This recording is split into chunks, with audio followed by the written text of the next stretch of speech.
Tahukah anda sebenarnya masalah pening kepala itu mungkin berpunca daripada mata anda sendiri.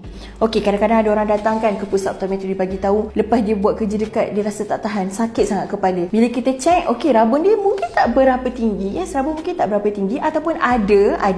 Tapi bila kita further check dekat dalam bilik pemeriksaan mata yang mana kita test macam mana otot dekat luar mata dia berfungsi, otot dekat mata kita ni ada kiri, kanan, atas, bawah setiap satu mata ni yang berfungsi untuk straightkan mata tu, tarik dia ke tepi, ke atas, ke bawah, ke kiri, ke kanan, buat jadi juling macam ni.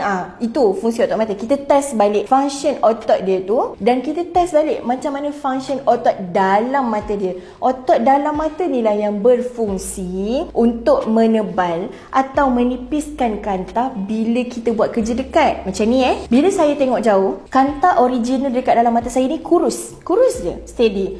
Bila saya buat kerja dekat, kanta original dekat dalam mata ni akan menebal dan gemuk. Ada otot yang menjadikan macam tu, tebal gemuk. Cuba bayangkan, bila kita adjust je jarak, kanta tu akan adjust juga dia punya ketebalan. Jadi, biasanya orang yang bila buat kerja dekat, stres mata dia tu terlalu tinggi. Jadi, bila kita punya stres mata tu terlalu kuat, stres mata otot yang luar dengan dalam tu terlalu kuat, tapi stamina yang ada tu tak cukup. Jadi, stamina tu tak cukup, itu yang kadang-kadang bila kita buat kerja dekat, kita boleh nampak ada macam bayang-bayang lah pada huruf-huruf tu.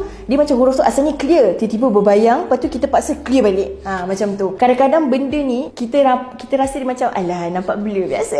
Lepas tu macam kecil-kecil mata clear lah balik macam tu kan. Tapi benda tu mendatangkan stres. Bila mendatangkan stres, otak kita ni macam dia sampai satu masa tu dia akan fatigue tau, macam penat dengan maklumat yang aneh-aneh ni. Jadi dia akan macam bagilah signal rasa sakit, pening, mengantuk. Jadi bila kita pergi check mata dekat pusat optometri, ianya bukan hanya sekadar rabun. Kita check macam mana overall sistem tu function. Jadi kalau kita dah jumpa orang ni ada masalah pada sistem penumpuan dia atau pada otot luar mata dia atau pada sistem dekat kanta tu, dekat dalam mata tu, kita akan straight away bagi dia kanta khas. Apa yang kanta khas tu buat adalah bila kita tengok jauh, itu adalah power jauh kita. Tapi bila dekat tu, power tu di adjust sikit supaya mata kita, otot luar dan dalam mata tu tak perlukan, maksudnya kita kata tak perlu bekerja keras sangat. Maksudnya dia macam bagi bantuan tambahan bila kita tengok dekat. So biasanya bila orang yang ada simptom, dia bagi tahu bila dia buat kerja dekat rasa pening, sakit kepala sangat, berair dan sebagainya tu.